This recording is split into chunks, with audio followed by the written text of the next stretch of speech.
Hello, everybody. Muted. We're going to start officially in just a minute. There's a slight tech problem with a few of our panelists, so bear with us just for a minute or so. You may hear us chatting as we're trying to resolve the issue, but a few folks are trying to dial in versus voice over IP, and felt kind of a last-minute challenge to get everybody online. So just bear with us, please. In the meantime, Lenny, can you hear? There we go. There's Shane. Hey, Lenny. This is Bo. And we've got Bo. All right. Yeah.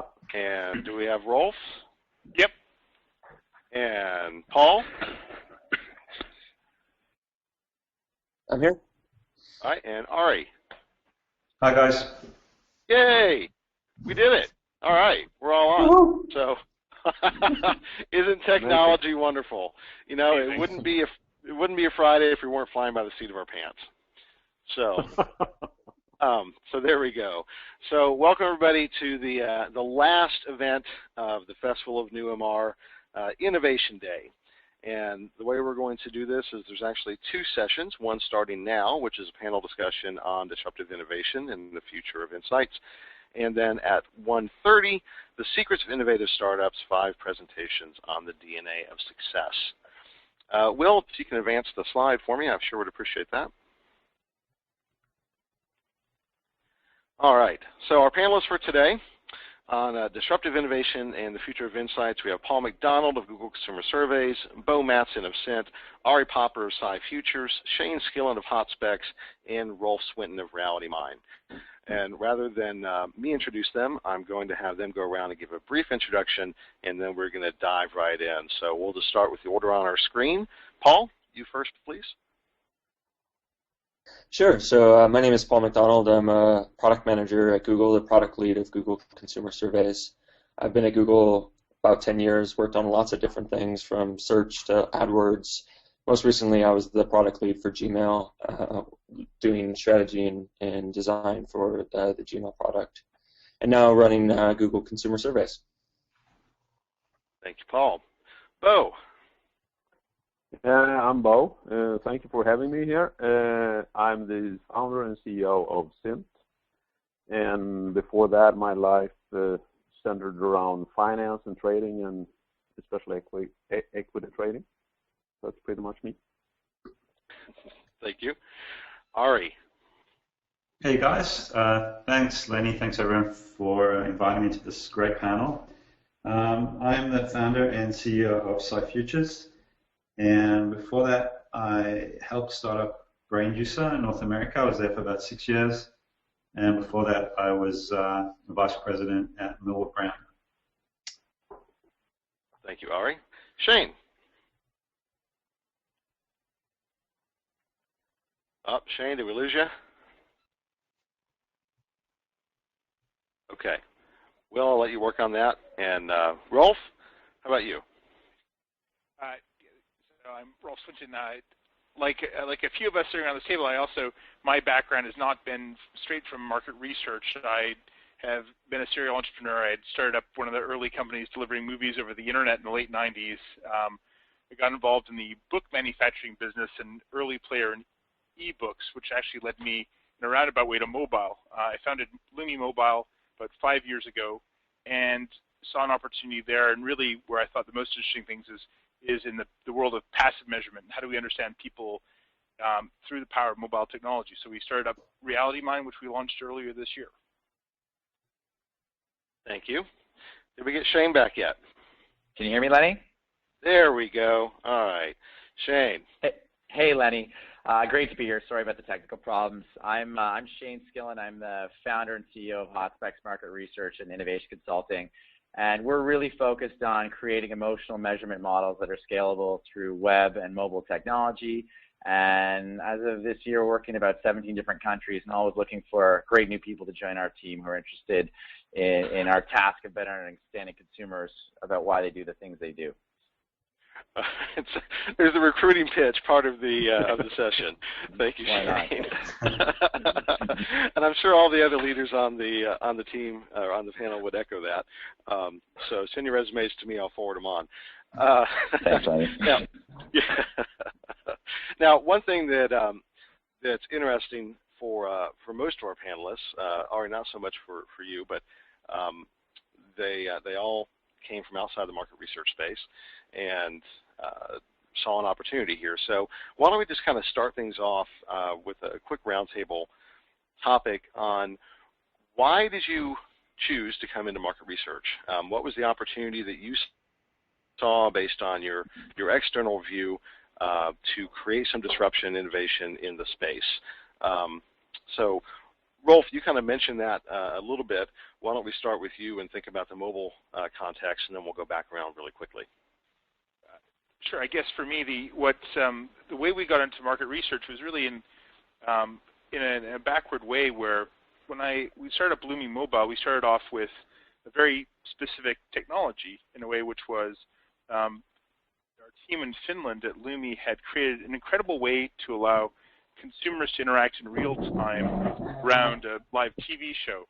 And that capacity of engagement is what fed me. I suddenly realized, more so than a PC or whatever, by the fact that you take your phone with you and you're accessible anywhere at any time, and you can just respond instantly and be part of a massive community of potentially millions of users, it just turned the light on to say, wow, this changes the paradigm of what's possible and how we can engage people, how we can get their opinions and learn from them. And that was really the starting point, which led to what we've done with Lumi and eventually with RealityMind.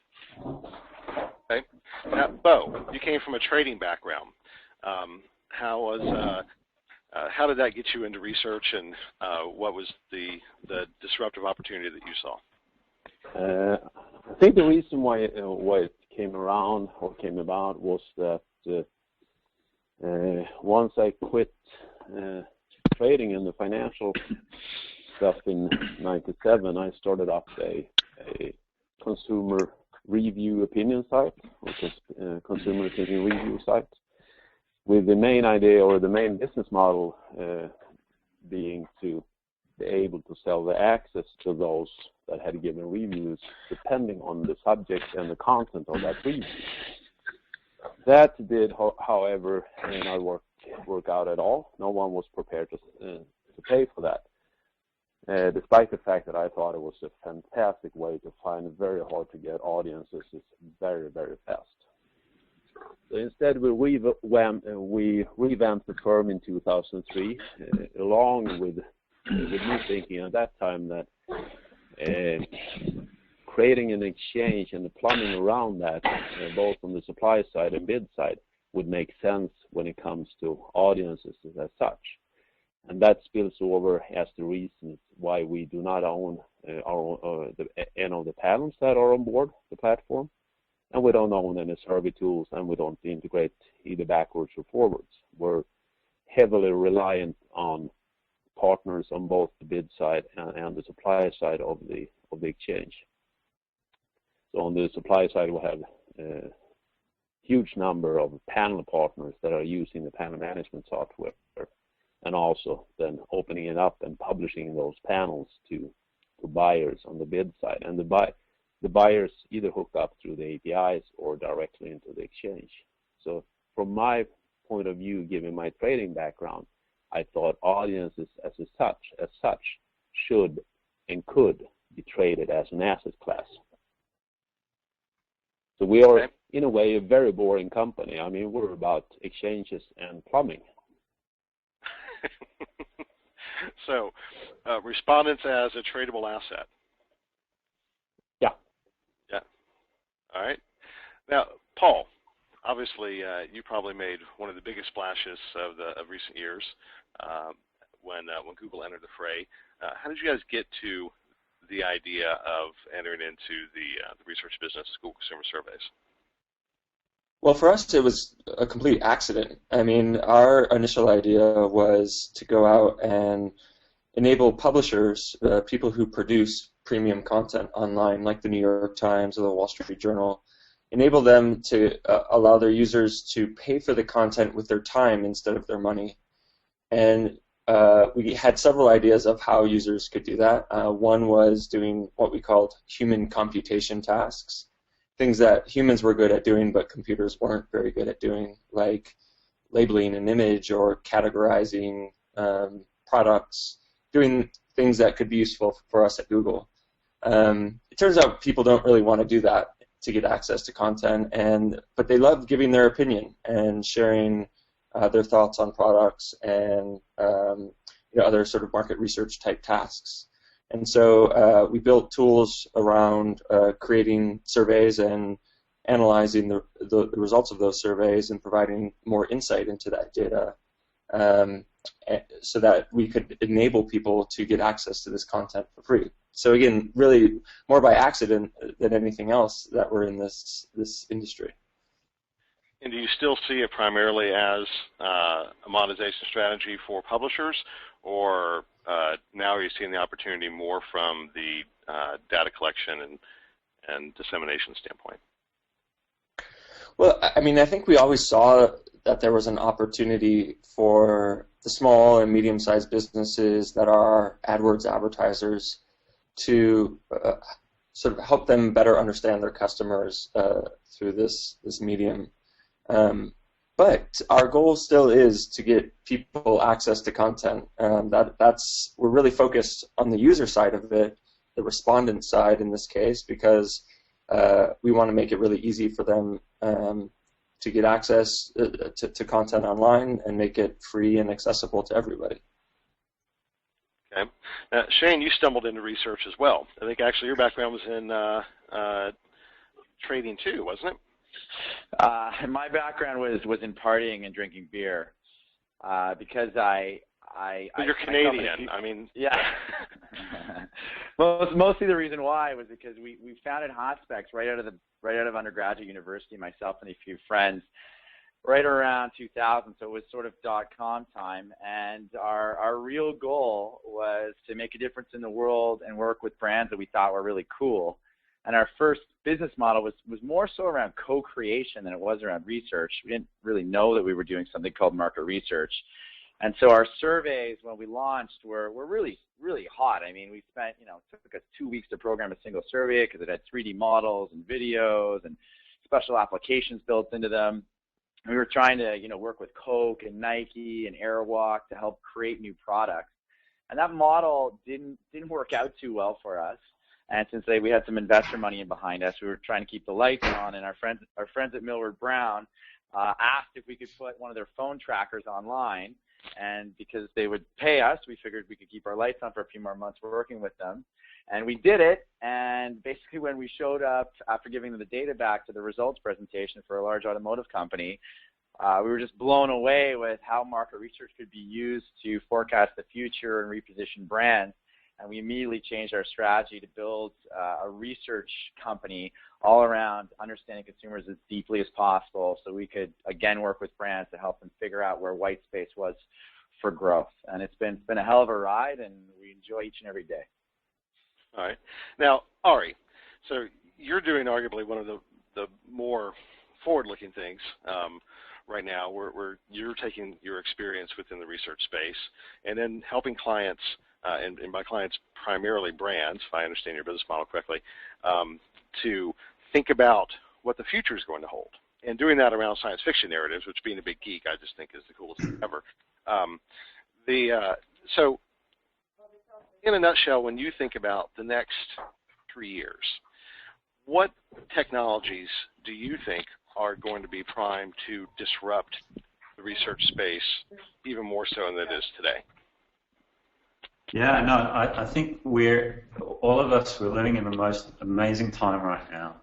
It's almost like there's a Cambrian explosion of potentialities, and that's primarily being enabled by technology. And so what you're getting is this convergence of tech features that are building off each other and creating this amazingly synergistic effect. So to answer your question, the power of the moment is in imagining where we can go. and then using this incredibly powerful technology to create those futures.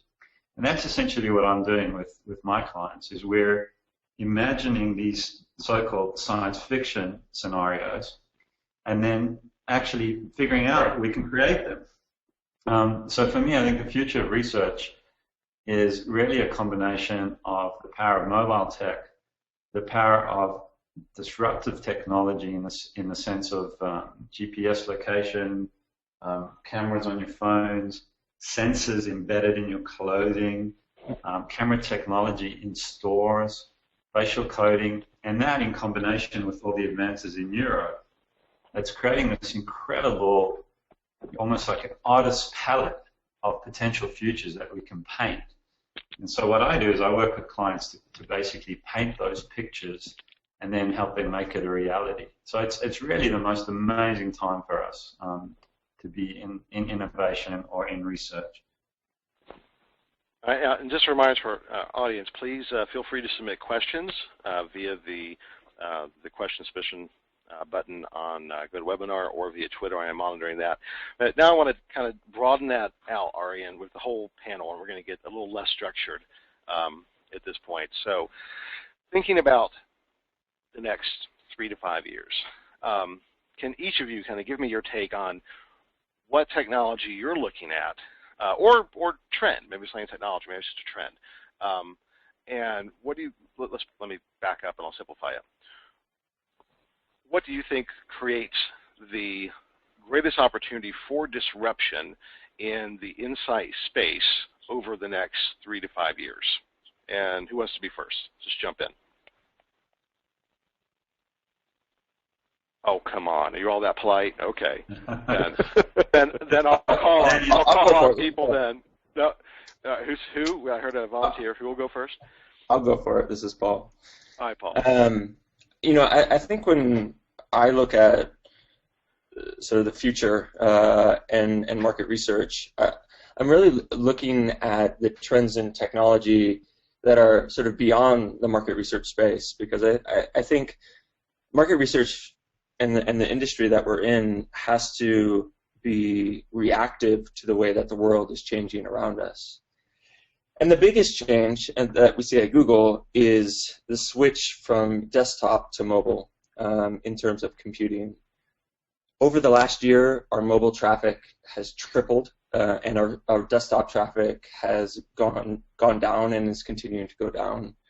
If we look at smartphone usage, there's almost 1 billion smartphone users in the world today, but there are 5 billion people that have mobile phones. So as the technology becomes cheaper to create smartphones for people who really can't afford them today, that trend is going to go towards having, you know, instead of 1 billion, 5 billion people with a computer in their pocket and access to the internet. And the sort of scope of that change is it's incredible. It's hard to even comprehend how quickly that's happening.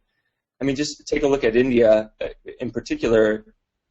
May of 2012, the mobile traffic or mobile internet usage surpassed desktop usage for people in India, and that is going to happen all over the world. And so when you think about market research and specifically data collection, you know, over the internet, the old way of doing things, the 30, 40-minute panel or surveys through online panels just isn't going to work because people aren't going to spend that time on their phone and people aren't going to be on the desktop to do it.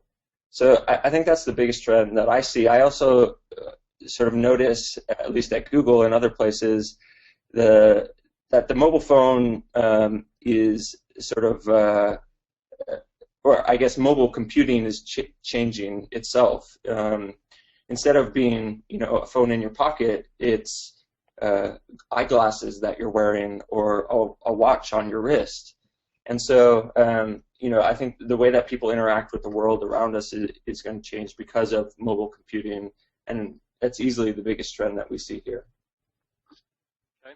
Yeah, I would agree. We'll circle back around to Google Glasses in a few minutes. How the form factor may change things. But so let's go on. And I'm guessing that each of you are also going to say mobile. But let's confirm that. So Bo, what do you think? Yeah, from our point of view, I totally agree with that. That's also the reason why we bought a small mobile company a few years back.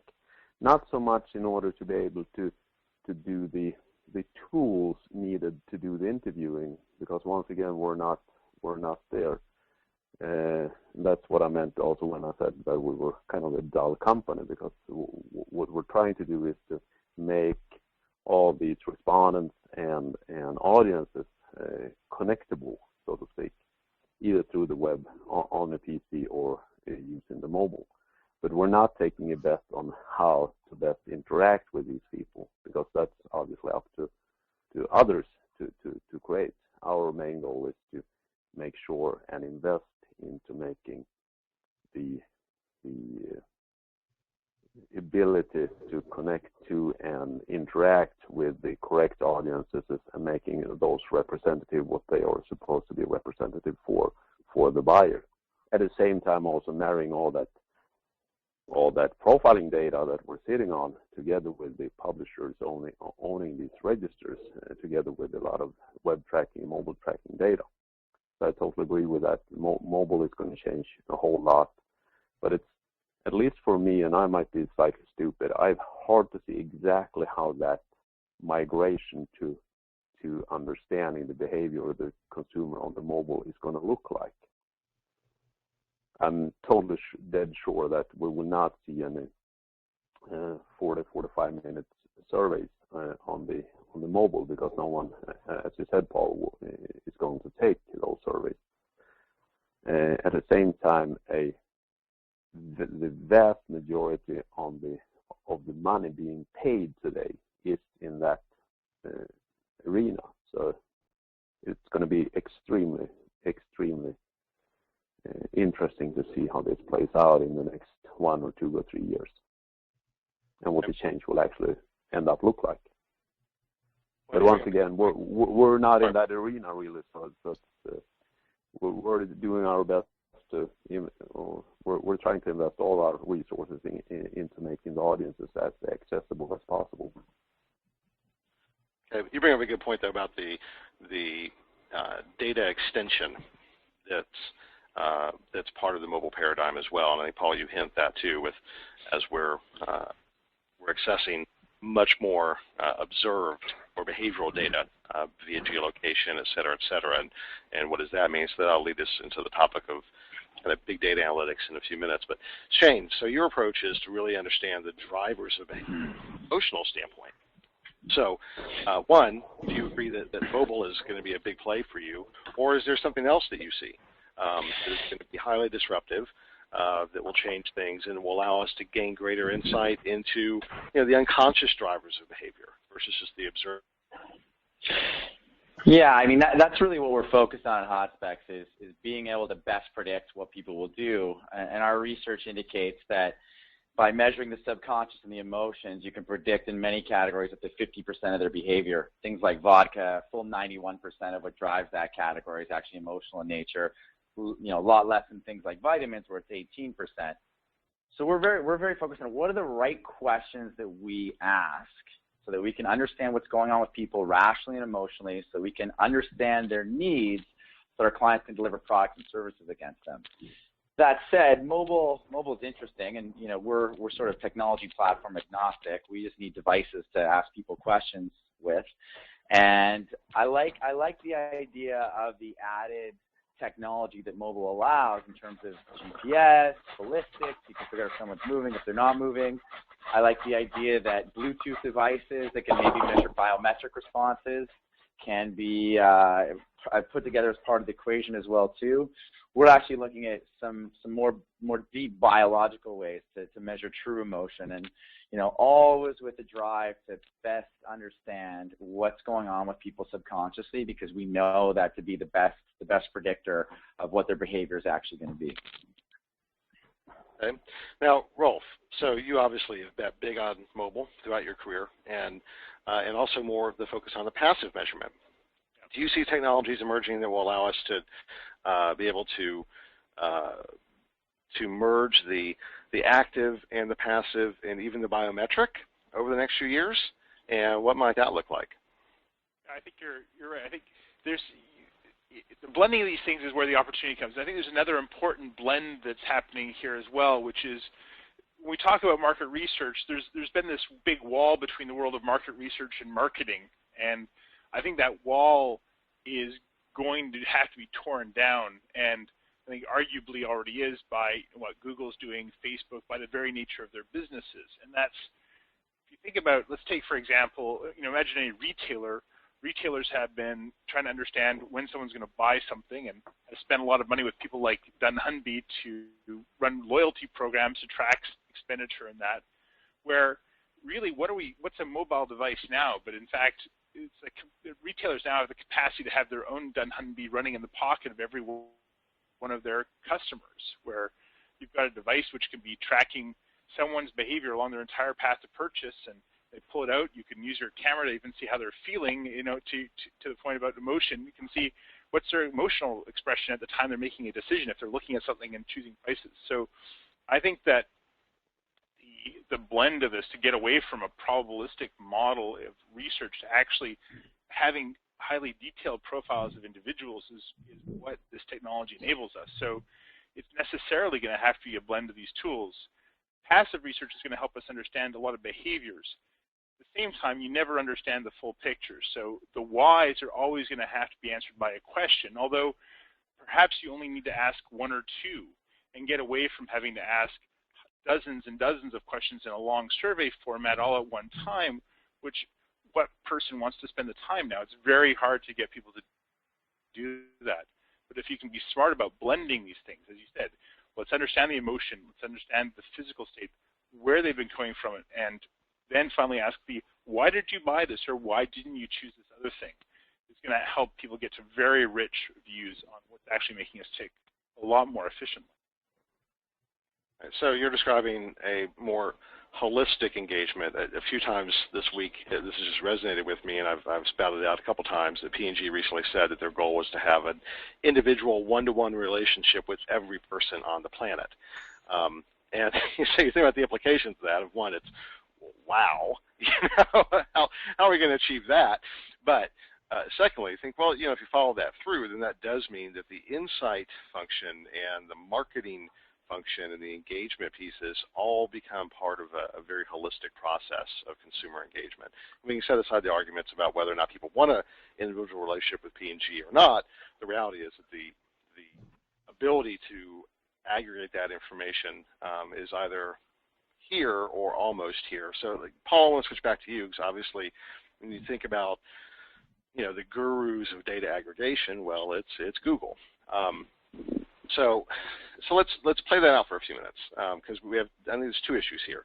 One is privacy concerns, and secondly is the synthesis of multiple bits of information to create compelling portraits of consumers that can allow for that level of engagement. So first, let's talk about privacy for a minute.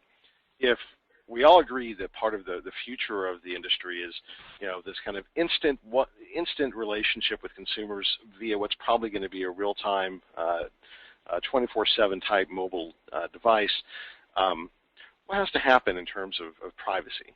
I mean, you guys get your wrist slapped all the time, and unfairly, I think. But so how do we deal with that? How do we change the paradigm so that these things become non-issues and it's really value-driven? Well, I mean, I think that there are really three things that we have to supply users or respondents in order to sort of solve a lot of these privacy issues. And this is really important to Google because we base billion-dollar businesses on knowing some data about users and allowing advertisers to target those users. The three things that I think are important are, one, the user needs to know exactly what the data we're collecting about or collecting from them and how we're using it. The second thing is they need the ability to opt out. If they don't want to be tracked in any way, or they don't want to have that data known, they need the the ability to opt out and for companies to respect that. And third, they need an incentive to actually give us the data that we want. And I think the incentive is the most important part, because if you can give someone what they want in return for that data, the privacy issues sort of go away, because they've made that barter agreement with you. And so that's the way that we look at it. And you know, again, I think the most important thing is the incentive, and then the controls around what we're doing with that data. Okay, so fair value exchange. The consumers will give access to this information as long as they're getting value from it. And that's my position as well, for what it's worth. So, what's your take on that?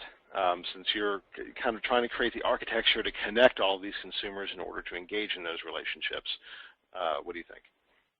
And we're building it very much on the, or together with all the partners, to make the panelist or the registrant, or whatever we want to call it, to make that call pretty much in the same line as Paul said. Adding to the complexity, though, is that there is a fair amount of markets that don't allow that right to the single consumer, because they have rules or regulations in place that think that people should not or can't make that kind of decision in the proper way. Depending on his historical reasons, as is the example in Germany, but also other reasons in other markets. And that constitutes a hassle or a problem to get around, because it's not only that you need to have an approval from the registrant, you also need to make sure that he or she has actually understood the reasons behind why she or he has taken that decision, and also that they have fully understood what they actually were doing. But once you're past that, then you should be fine. Okay. Now, Ari, you're working a lot with end clients, with brands, on creating this future. Yeah. So, from the client perspective, what's driving this vision, and what are they looking at in terms of developing the relationship with consumers that would give them, where the consumers would want to have an individual relationship with the brand, and would give them access to this information so they can deliver more value? What's the client side perspective on that? Yeah, I think the clients that we're talking to and working with, there's a real appreciation and sophistication, understanding that the world as we know it is changing, and if they don't radically change the way they do business in the next 5 to 10 years, they're going to be out of business. And when I went into SciFutures, I thought that would be a new message, but it's not. There's a real appreciation of that. So that definitely surprised me. However, and there's always a however, there's a real kind of lack of certainty, confusion, almost like a paralysis that our clients have, because they know they've got to change, they know they're going to be disrupted, but they can't really figure out how to do it. So the challenge really, I feel, for all of us in research and in innovation is to help our clients understand the potentialities that exist, and to do it in a way that's really accessible and meaningful for them. So, for example, this particular issue, how to connect with customers in a way that's transparent and meaningful to them, and also to do it in a way that's disruptive and engaging. For me, I think the best way to do that is through storytelling, is using our natural ability, our instinctive ability to communicate with each other as a facilitator of understanding how to do it.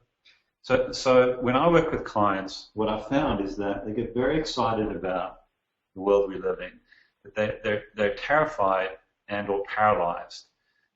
So what we do is we help them by using narratives to get to those futures. The other insight that I've found is that clients don't only want visions of the future and stories of the future, they want us to actually help them create their future.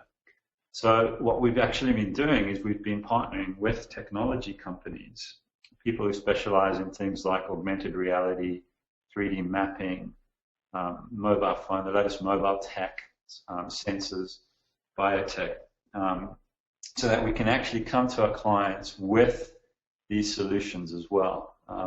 So yeah, it's a fascinating time. There's no silver bullet or easy answer. But what I've found is a way to make it more accessible and digestible is through stories and through narratives. I think there's something very important about this, your point about narrative. It's Rolfe here. And I think there's a enormous challenge with all of this amazing information we're getting in profiling, which is how do you make it accessible? And I think storytelling is clearly one. And I think there's another huge opportunity here, which we're just scraping on. Why have infographics become such a popular thing? Because they're solving a problem of how do you tell a story with data in ways that people can understand. And I think the cracking a visualization of data, how do we really make all this stuff intelligible and useful so you can play with it? It's still, there's an enormous gap between the mounds of data we pull up every day from capturing things from people's mobile devices. You can drown in it. If you're not very clear about the question, what do you want to understand about driving behavior? And if we can't create tools to actually mine it, then we're missing a huge opportunity in really making the most of what the capacity we have here to see what's going on. Yeah, absolutely. No, I think just to add on that, I think storytelling and narratives generally have been poo-pawed or seen as almost like a light business tool, but really they're an incredibly powerful business tool. And I think the challenge that we have as leaders in our industry is to elevate the role of the humble story as a legitimate, powerful business device. Our conceptualizations of business tools are spreadsheets, scenario plans, analyzing data maps. But really, I think we need to give storytelling and narratives it's kind of a moment in the sun, because it is a very powerful way to solve that problem and to get people behind really complex ideas. Ari, it's Shane. Oh, sorry. Yeah, Shane. Go ahead, Shane. Jump in. Yeah, all right. I love what you're doing. I hear it in our client highways all the time that their very, very favorite presentations are the ones where a story's involved. In fact, I just did a survey because, believe it or not, today I'm in the middle of teaching a presentations course to a bunch of researchers, clients, and suppliers around how to create great presentations and give great presentations. And the number one thing that 113 clients asked for was to in fact tell better stories. And you're right on the money with it. A good analogy I've been here and kicked around a few times in the last few months is that there's a need for researchers to become less like farmers and more like chefs. Whereas in the past we'd sort of say, here's your carrot, here's your celery, here's your side of meat.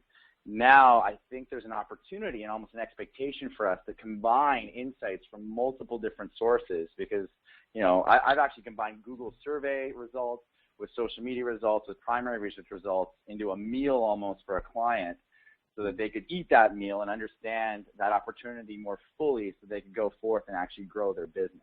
And I think the extent we as an industry can sort of embrace all this fantastic change that's happening, pull data from multiple sources, tell a story around it, so that when we deliver it, it's interesting and exciting and memorable and useful, that we will elevate ourselves within the business industry as leaders of the future.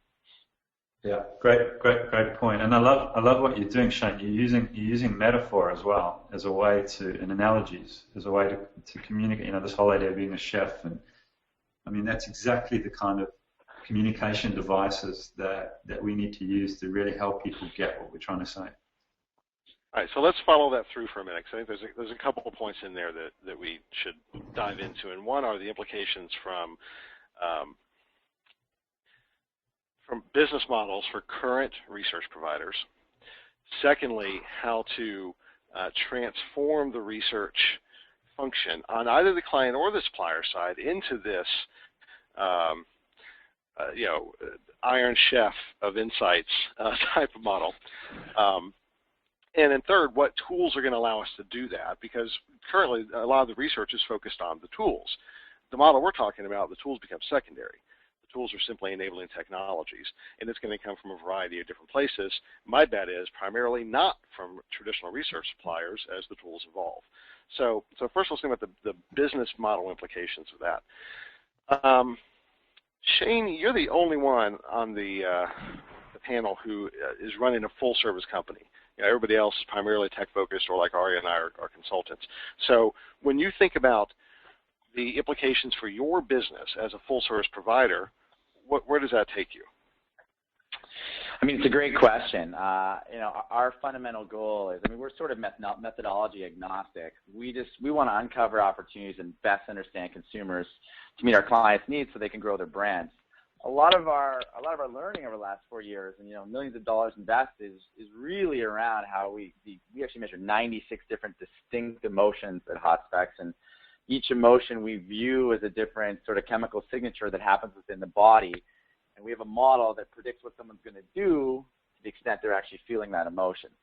So that's kind of our core model we apply to packaging and concept testing and planograms and advertising and web pages. Our challenge now is how do we increase our predictability by pulling data from other sources, and more importantly, how can we be more nimble by using these new technologies that are coming online, by using Google surveys when you got to do something, you know, in a day to get back to a client because they don't have a week or 2 weeks to wait the standard time to get deliverables back. They just need an answer. And so, you know, our folks are constantly, you know, following you, Lenny, and reading everything that you write, and all your folks at Gen 2, because you've got a really good vibe about what's going on out there. And so checks in the mail, Shane. Thanks. Yeah, we're constantly, and that's it. I mean, if you're not following what's going on, because things are changing really quickly. Like, if you think things have changed quickly up till now, it's only going to get faster and faster. I mean, it's Moore's law. So the trick is to stay constantly on top of how technology and biometrics and psychology, and even things like how Ari's working on, how do you best embed the insights in the organization? Because if you miss that last mile, so to speak, then it's all worthless anyways. So our challenge is to sort of, you know, we have a hypothesis about where we think it's all going and how we can best position ourselves to use multiple technologies, multiple behavioral models, and multiple deliverable sort of capabilities to bring forth a best practice solution for clients, whatever their challenge might be. So to build that model of a culture of innovation, Paul, I want to ask you, because, I mean, obviously, Google, one of the biggest companies in the world, it seems like you're always teetering between that potential of becoming very, you know, stolid and stodgy and set in your ways like most companies your size get to, but instead you haven't. You've dodged that bullet and continue to embrace the new and try and push things forward. What is it about the DNA of an organization that can drive that culture of innovation, that ability to pivot and shift and change and leverage the success of the past, but be nimble enough to be able to be opportunistic about new opportunities as they emerge?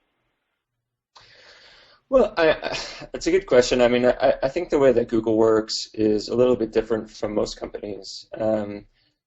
Everything is driven from the bottom up. So there, you know, Larry and Sergey and Eric Schmidt, our former CEO, these guys are not coming up with some crazy plan for Google to be innovative, in the next 5 to 10 years. What's happening is engineers, like, coming right out of school, or product managers who are 22 years old, have some idea or see what their friends are doing, and they build products and features or demos of them and kind of pitch them around like you would at a VC, in a sort of VC environment. And then those things get picked up by senior management. The thing is, no one really asked for permission to do anything around here, and I think that's really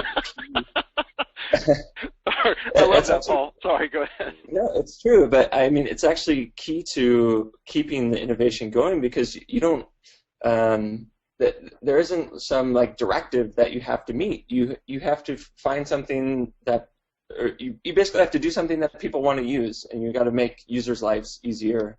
And you can do that in any way that you see fit, and that's and sort of putting that power in the hands of a young kid coming out of school who has complete control of their day, their week.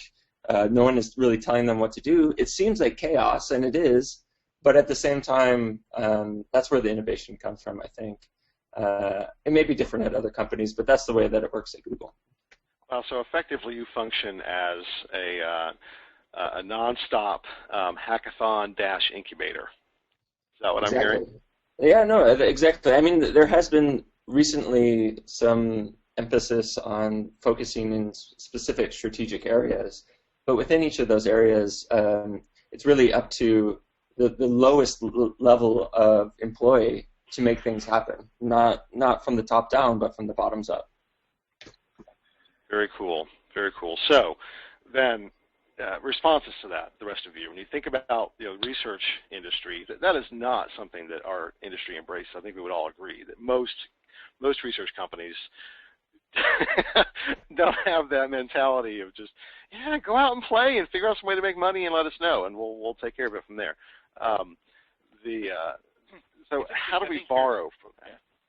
I think the activity, certainly what we do at Reality Mine, I think is mirroring that, because we're just take the engineers as they're working and playing with the data and they're learning that, what can we learn from this? What's really interesting? What's working? As an example, the guys just started figuring out, are people making a big noise about the Apple Maps thing, or is it really not working well? And we saw through the data, like, sadly for Apple, only about 11% of Apple users are actually using Apple Maps, and Paul's colleagues at Google have been doing a great job, and people would way rather do that than use their phone. You pull out a little story based on, there's just like one little tiny product, but just coming from the engineers saying, how do we get value from this data we're getting? This could be a useful thing for someone to see what's going on in the marketplace. And I think, given if you've got engineers that are working with a product that are moving so quickly in terms of the technology, the operating systems, and the demands, the only way to find innovation is if you let those guys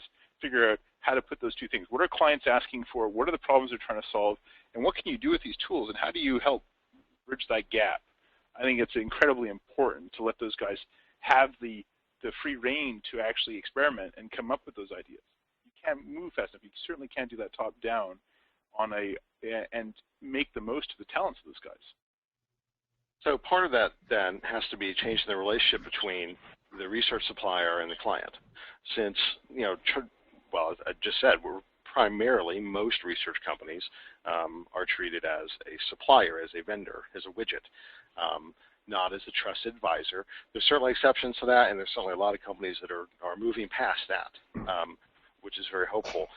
But what I'm hearing then is that, may I add something to that, Lenny? Yes, please, Bo. Jump in. Yeah. Yep, jump in. I think we need to have a great respect for the fact that most market research firms are working in a financial mood, if I put it that way, that doesn't really allow for them to be extremely innovative. They don't have the margins to do that, and because of that, they come across as being slightly staid. But I think the main reason for that is that it would be there is risks, or there are risks involved. So when we work with our market research clients, we try to make it very obvious to them that their traditional procurement chain and supply chain is costing them an enormous amount of resources internally. That if they invest in creating a much better supply chain, they will also free up a lot of formerly very costly resources that can be used to actually create those better, or not bitter, but better, to create those better insights that they have constantly been looking for.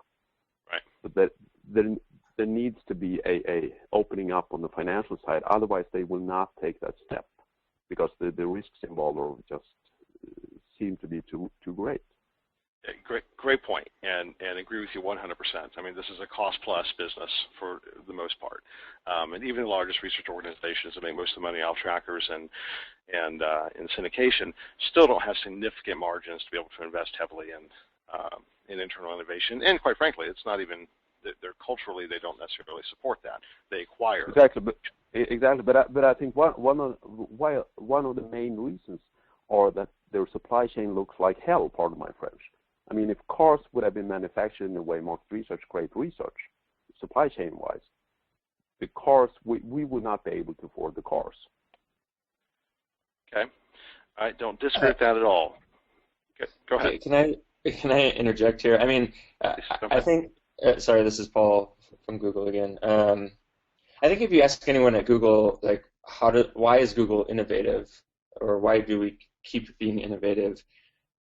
People have a hard time answering that question because it's not something that we think about. And when you talk about market research companies that can't support innovation because of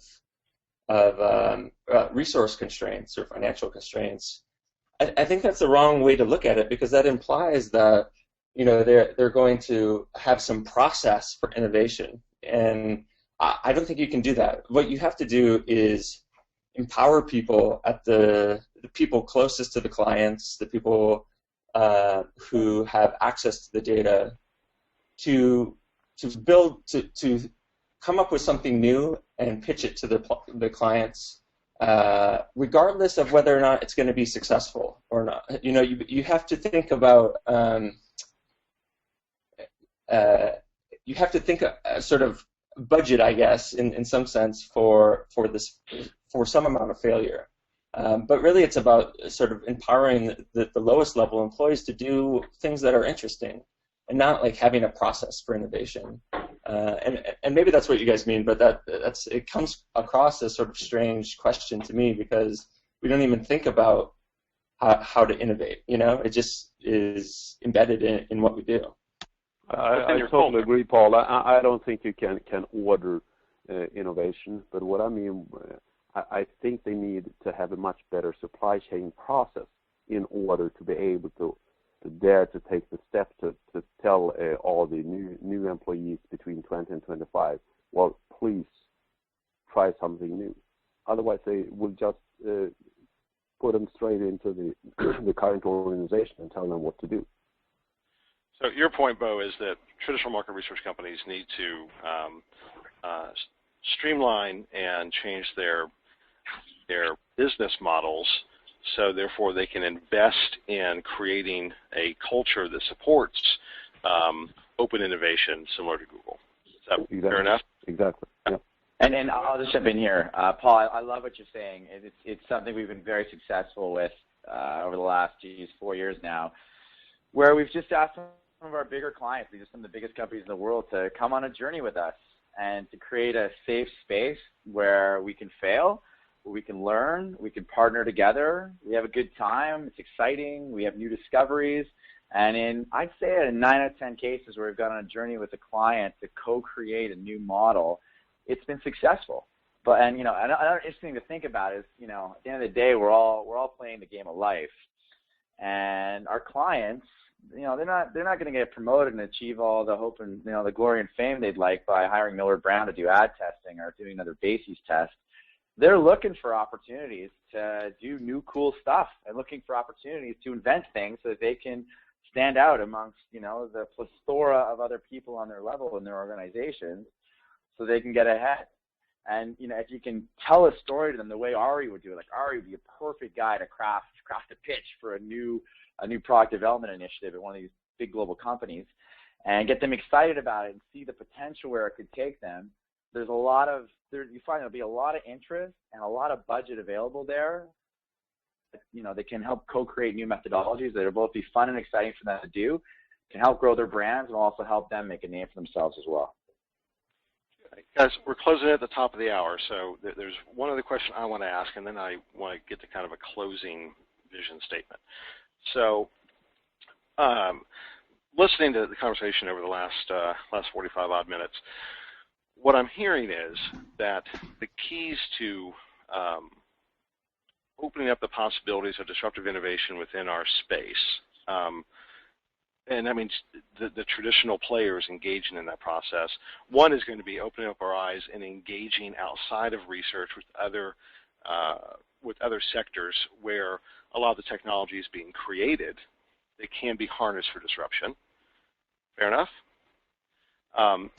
Two is our business models we need to look at those in a very hard-lined way, try and move away from the bulky supply chains you were talking about, Bo, that are fairly inefficient and cost drive up internal costs and take away the budgets to be able to funnel into innovation.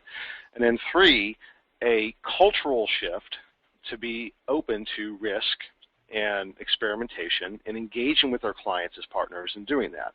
Is that a fair enough summation of what I'm hearing? Yeah. Yeah? Okay. So then in the last 5 minutes that we have, then here's my question for each of you, and we'll just go around. 2 ideas from each of you on how to make that happen. Just 2 off-the-cuff ideas. How can we make that shift occur? Because my personal opinion is if that shift does not occur, then the next 5 to 10 years we'll see the radical transformation of this industry in a way that most people in it don't want to see. Kind of obsolescence, because all these things will be coming from outside and other players will usurp these roles. So, Rolfe, why don't we start with you? For 2 thoughts on how do we co-create this future? How do we make it happen? First, I think for me, the number one is there are a number of amazing clients we've worked with who are insights in these very large market research organizations that if they weren't willing to take risks and experiment, I wouldn't be in business. And I was on the phone with one of them this morning, and the problem is though that they, if I talked about what they were doing, they'd probably get in trouble because they're bending the rules inside their organization to actually really innovate and try to push their business forward. So I think it's actually in a practical way. I think they need to take a page from the book that Paul was describing at these larger companies and say, how do we celebrate this and manage the risk in an intelligent way to actually really push innovation from the bottom, or from people who are on the coal face because they see that. At a very practical level, I think that's absolutely number one.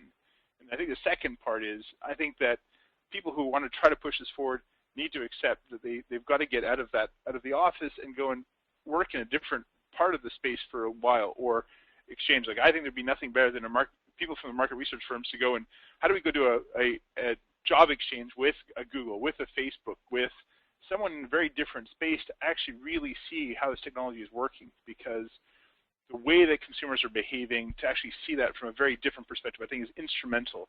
And to get out of the trench of looking at how do we solve things with the traditional market research processes and tools. Oh, Rolfe, still there? Yep. Okay. Sorry, you kind of faded there. No, sorry. No, that's it. Those are my 2 points. So, Okay. All right. Shane, we're just going to go down the line in reverse. Yeah, I mean, I'd like to see CEOs on their conference calls and the 10Ks and their annual reports when they're talking about a new product success or sales growth that they've achieved. I'd love to see them reference how insights allow them to achieve that success. And I think as an industry, we don't spend enough time focusing on the ROI for marketing research. I don't think we fight for enough credit in the brand and business growth we create and the risk we minimize. And I think it's an ongoing challenge. But as insights professionals, if we could start to think about that more often and let people know that things like Swiffer and Febreze would not be possible without a really solid state of insights underneath them. In fact, Febreze, when it was launched, was a complete failure until the insights department figured out a very unique way to sell it, which you can look up online if you're interested. But when they talk about the success on the conference call, the fact that insights figured that out is not mentioned, and I'd really like to see more and more of that in the future. Okay. All right. Ari. Yeah, no, I agree with you, Shane. I think we got to earn that respect as well as researchers. But I think the narrative is changing. So even just thinking back 6 years ago, there weren't very many innovative research companies, and the degree of innovation was actually fairly simple. And we really have this Cambrian explosion right now of innovative companies and innovation within companies. But I think for me, what's clear is this radical disruption. It's happening, and it's going to happen. And I'm reading Asimov's Foundation series, which is really interesting if you haven't read it. But they talk about these psycho-historians who can literally predict tens of thousands of years into the future. And they know that there's going to be radical changes. And there's nothing we can do about it, apart from smoothing the process and really helping to make it less painful and less barbaric. And that's what I think our role should be. We should use stories to help our clients smooth and streamline this radical transformation that's going to happen, using narratives, using our insights about what really makes people tick, and using technology to facilitate that as well. So for me, I think it's going to happen. It's going to be crazy. It's going to be disruptive. It's going to be chaotic. But let's go in there and embrace it and use these tools that we know can really help us make the most of this environment that we live in. Okay. Thank you. Bo. Well, being the dull guy here working on the supply side of things, I'll come back to that again and say that our focus is entirely on making the procurement and supply chain a lot more efficient. I mean, for the last 10 years, there has been a great focus on what the cost of a sample is, but the actual cost for producing that or the data collection is not so much about the sample. It's around how much do you pay the people that you have actually employed to do that for you. And for a lot of market research firms, as well as for some internal research with the bigger brands, they have a number of people employed to do something that could very well be 100% automated. And you get away from all the mistakes and faults that come with the manual process as well. And take that money to invest into all these cool tools that everyone else is talking around, and also getting perhaps smarter people employed that are more leaning towards innovation and getting ahead with the understandings of their clients and be able to actually deliver stuff that the clients are prepared to pay for even in the future. And I think the current way of how things are being done is, if not stupid, so at least on the verge of being stupid, without trying to sound arrogant in that. But for some firms, especially the larger ones, they are doing it in pretty much the same fashion as they did 50 years ago. The only thing that have changed is that I've switched the telephone to online, but they have not been able to harness the internet's possibilities in a way to make their processing powers much smoother and much more efficient. And I think that would unlock a wealth of resources that could get used in a much, much better way. So I'm trying to be very practical around the situation, both of the brands themselves and how they work, but especially the market research firms. And we see that the smaller, newer market research firms, they are so much faster to embrace this, and through APIs and everything else, embed a possibility to connect with consumers and business-to-business people in a much faster, smoother, and more efficient way, instead of having hundreds of people trying to work that for them. Thank you, Bo. Nothing dull about that, my friend. Paul, why don't you wrap us up? Yeah, so I mean, excuse me, I think if you want to create a culture of innovation in your company, you have to empower the folks at the lowest levels of your organization to build and create new products by giving them the freedom to ignore processes and red tape and the way that things are traditionally done and convention, and allow them to do sort of higher level activity. I think the way that you do that is sort of to echo what Bo was saying, is to offload a lot of the process that the lower level folks are doing today and allow them to level up.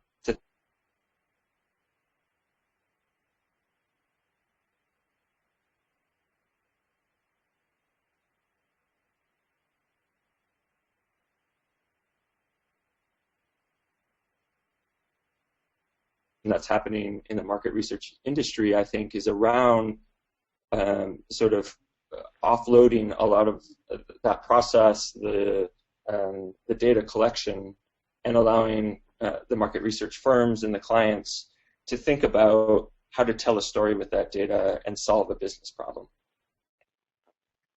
Thank you. Thank you to our entire panel. You guys were excellent. This was very provocative. Thank you to our listeners. I think I got most of your questions woven into the discourse.